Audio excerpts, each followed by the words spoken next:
Road, the Nightbringer, the embodiment of death, a killer of stars and of wounds, an eater of gods. The old ones themselves could not stand before this star-spawned creature. And yet, as shall be the fate of all things, the Nightbringer was broken beneath the heel of the Necron Empire, bound and humbled. If such a creature can be leashed to our will, then there is nothing that we cannot accomplish. Never again will we bow to any master. Never again shall we seek command of our destiny.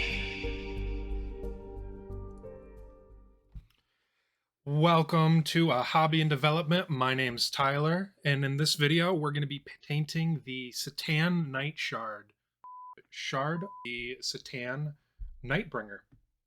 And this model was given to me by one of my friends, Matt, and it does have a base coat on it. He put, I believe, some lead belcher on it and black, and he wants it to go along with the theme of his army, which is red.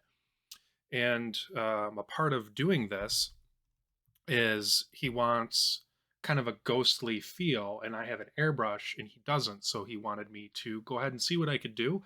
So without further ado, we're going to dive in and see what we can come up with.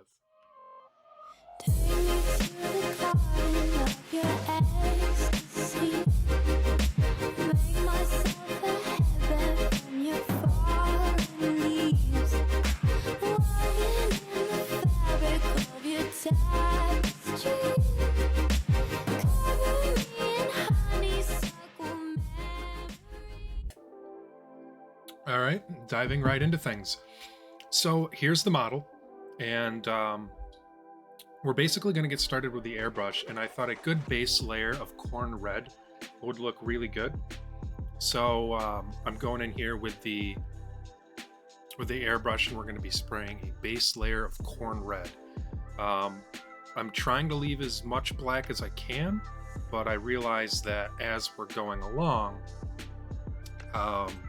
the black is just going to be harder and harder to keep there and get that ethereal look. So really what ends up happening is the corn red kind of fades completely into black, and then we're going to go back later with some Nuln oil and finish that up.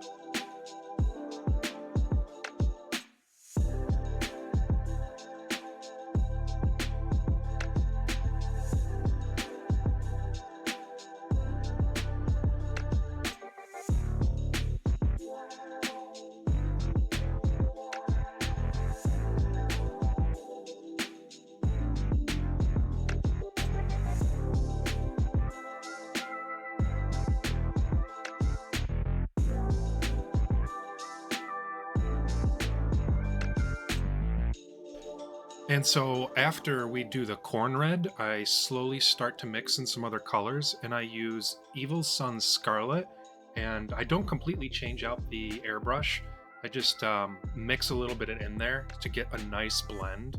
And then after the highlights are done, then I go in and I add some more. So eventually it's just Evil Sun Scarlet, and I'm applying these in a very, very thin layer, and this is sped up, I want to say 200 to 300%, and I put some cuts in here so that we're not watching hours long of video. And then what I do is add Wild Rider red into the Evil Sun Scarlet and get kind of an orangish red look going, and I feel like that adds a lot to it. And we're applying it to smaller and smaller areas, the corn red and the black kind of blending into the base coat, and then we go from there.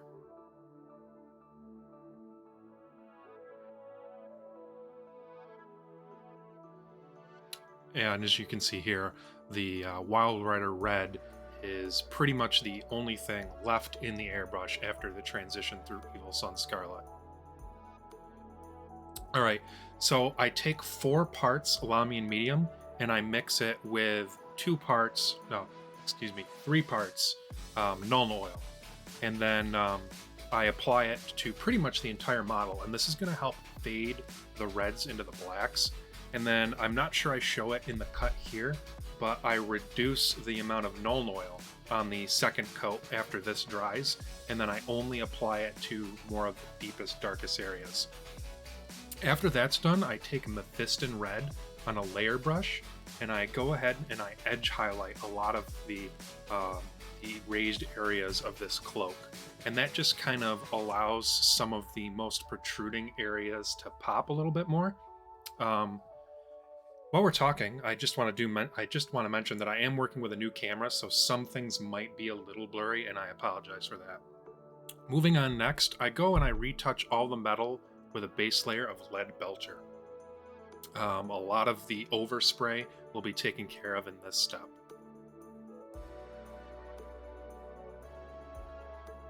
Alright, so I didn't show it on camera. I think the footage got lost, but I went and applied Nuln Oil gloss over all of the metallic areas, except for the scythe. I did not do that in Nuln Oil, and we'll go back later and do it in a different.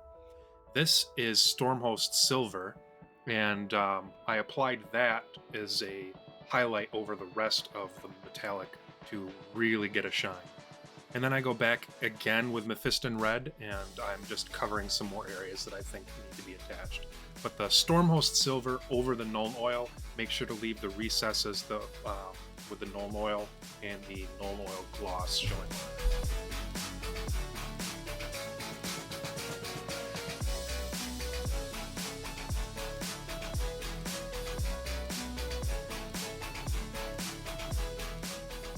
Alright, what I then do is I take Wild Rider Red exclusively, and I hit even smaller parts of the model than with the Mephiston Red to really get a pop. I'm taking Athonian Camo Shade and applying it to the handle of the metallic part on the scythe, and this is just going to provide a little bit of color contrast between the main body and the scythe. I use Sybarite Green, followed up by Moot Green, and a very light dry brush to the face. Matt requested that I get kind of a glowy face, but he didn't want it to look Christmassy. So very fine dry brush. And if you make a mistake, feel free to go back over with a metallic again. I'm applying those same colors to the scythe, and I'm trying not to get it overdone. I don't want the entire scythe to glow, because with the amount of red that we have on the model, again, I really don't want a Christmassy red and green look. So again, just with Sybarite Green and Moot Green, some very conservative highlighting on the edge to give it kind of that plasma-y, ethereal glow on the scythe. And then I actually take Ulthuan Gray is the next color that's going to go on here, and I apply it just ever so slightly in a kind of a lightning bolty effect. And then I'm going to go over that with a green, I can't even remember the color because they don't make these, I can't even remember what they're reduced greens. They're like a shade, but they're not a shade. I can't remember. Games Workshop doesn't make them anymore. But basically you can take any green and reduce it down with Lamine Medium and apply it over the white, and it will blend the white into the green. And so the Ulthuan Gray, just to break up the greens and give it that glowy lightning plasma effect. And then I'm going to take a wash of a reduced green and go over the top of that.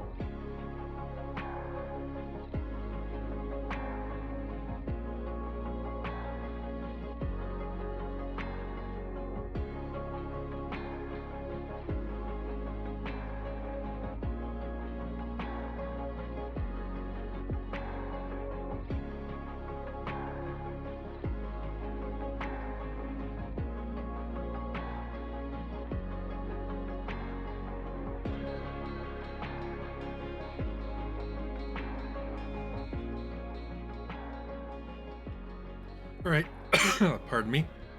I come back with Stormhost Silver and hit the rest of the blade that has not been covered in green to give it that pop.